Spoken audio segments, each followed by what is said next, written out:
Todo homem de boa vontade será salvo. Rio de Janeiro, março de 2002. Prezado em Cristo, o que acontece com as pessoas que saem da igreja e vão para outras religiões? A pessoa é julgada por suas obras, porém Deus analisa a consciência da pessoa. Ele vê os motivos pelo qual essa pessoa se afastou. Se for por imprudência, ele não será condenado. Deus julgará um protestante pelas suas atitudes em relação às crenças de sua religião. Por isso, posso afirmar que se alguém se afasta da Igreja Católica, simplesmente por ignorância ou porque foi enganado, esse pode ser salvo. A pessoa não tem culpa de ser enganada. Deus não pede nada ao ser humano que ele não possa dar. A Igreja se baseia na carta de Tiago, capítulo 2, que se refere à salvação pelas obras. Concílio Vaticano II, o que está em vigor. Abre aspas. Todo homem de boa vontade será salvo. Fecha aspas. Prezado Salve Maria. Você coloca no final da sua missiva um princípio verdadeiro. Deus não pede nada ao ser humano que ele não possa dar. Essa frase sua está absolutamente certa. Deus dá a todos as graças necessárias e suficientes para agir corretamente, de modo que Deus só nos pede o que ele nos dá força para cumprir. Sendo assim, se alguém for enganado, sê-lo-á ou por culpa própria ou sem culpa. O ser enganado pode ocorrer por dois modos. Primeiro, por ignorância invencível, que sempre isenta de culpa. Segundo, por ignorância vencível ou culpada. A ignorância é invencível quando a pessoa não tem meio algum de saber algo.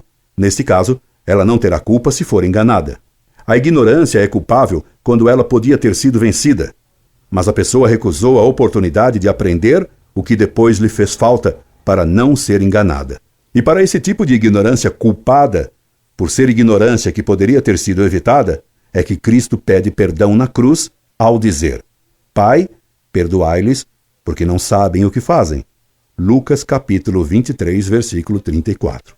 Eles ignoravam o que faziam, mas tinham culpa, visto que Cristo pede perdão para esses ignorantes. Logo, nem toda ignorância é sem culpa. Se uma pessoa abandona a Igreja Católica Apostólica Romana, a única igreja verdadeira, e vai para uma seita qualquer, ela comete um pecado de apostasia bem grave. É claro que Deus não deixa as pessoas abandonadas, ficando indiferente a que elas caiam em pecado tão grave como o de abandonar a igreja verdadeira. Deus dá a todos as graças e os meios necessários para resistir ao mal. Se alguém, então, apostata, peca gravemente. Você me escreve. Ele vê os motivos pela qual essa pessoa se afastou. Se for por imprudência, ele não será condenado. Dessa vez não posso aprovar o que você me diz. A imprudência é um pecado e, nesse caso, como se trata de matéria gravíssima, a imprudência seria um pecado mortal.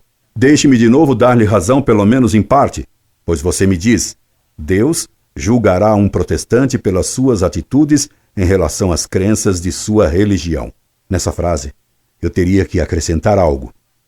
Um protestante sincero, que estivesse em sua seita por ignorância invencível, teria que praticar sinceramente o que ensina sua seita protestante. Como todas elas mandam ler a Bíblia, ele teria que ler a Bíblia com atenção e respeito. Ora, ao ler a Bíblia, ele encontra que nos Atos dos Apóstolos, o eunuco da rainha de Candace diz que não adianta ler a Bíblia sem ter alguém que a explique. Atos, capítulo 8, versículo 31. E esse protestante, supostamente sincero, lê a Bíblia sem que ninguém lhe explique, pois para o protestante não é necessário que ninguém explique a Bíblia a ninguém. Todos seriam inspirados pelo Espírito Santo a ler a Sagrada Escritura, entendendo-a infalivelmente.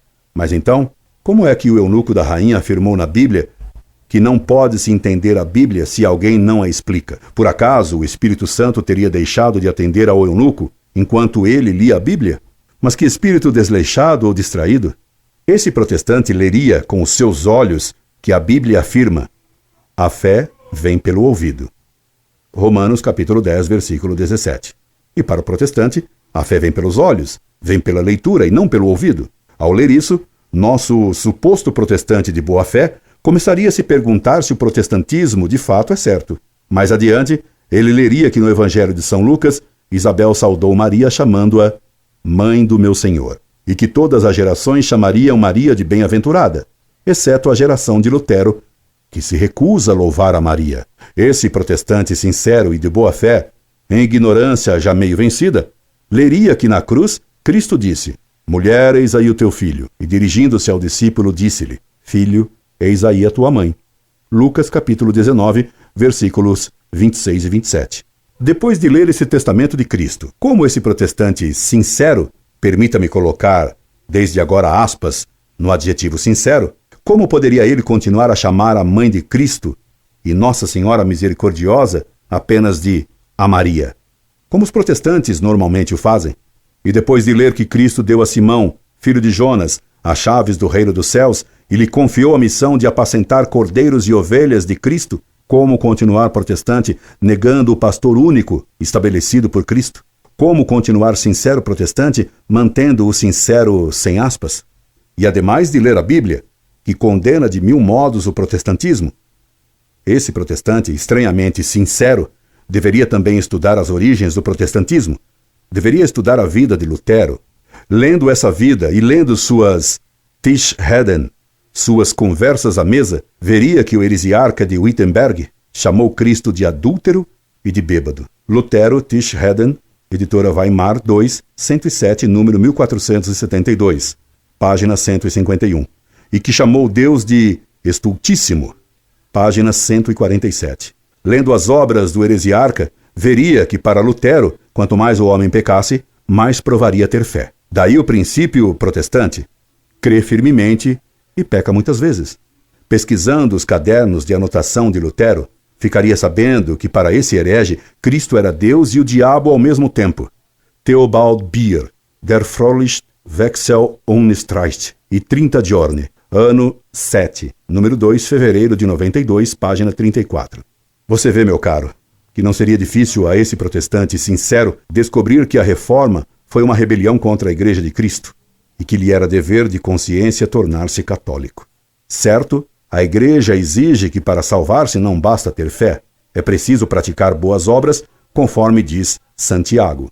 Mas o próprio Cristo havia afirmado: se queres entrar na vida, observa os mandamentos. Mateus capítulo 19, versículo 17. Não basta então para ser salvo ter uma vaga e nebulosa boa vontade. De boas intenções, diz o ditado, está cheio o inferno. Parodiando, poderia dizer-se que o inferno deve estar transbordando dos chamados homens de boa vontade. E não me lembro em que ponto o Concílio Vaticano II teria dito a frase que você cita e que nada tem de evangélico: todo homem de boa vontade será salvo. Diga-me, por favor, em que documento do Vaticano foi escrito isso? Hoje em dia, atribui-se tudo ao Vaticano II. Mas é bom lembrar que João Paulo II, ainda agora, no documento que instaurou o novo missal romano, afirmou que o Concílio Vaticano II só deu conselhos e sugestões, e não definições dogmáticas. Mantendo-me à sua disposição na caridade, incorde Jesus semper, Orlando Fedeli.